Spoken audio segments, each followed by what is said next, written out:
Right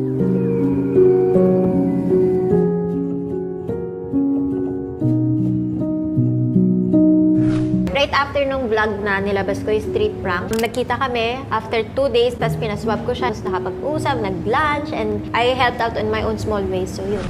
Ako po, hindi pa po tapos. Tay, motor niyo po yan. Ha? Sa inyo na po yan, Tay. Ay, sabi mo walang iyak.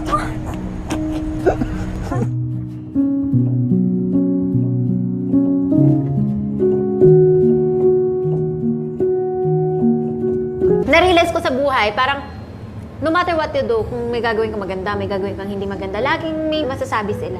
Kung may nalabag akong batas, edi kasuhan na lang nila ako, harapin ko yun. Lalaban ako, di ba? Kasi para sa akin, I didn't do anything wrong. Ang intention ko was to just help out and to inspire people. Wala akong tinapakan na tao, wala akong nasaktan na tao, and masaya ako sa video ko, and I will do it again.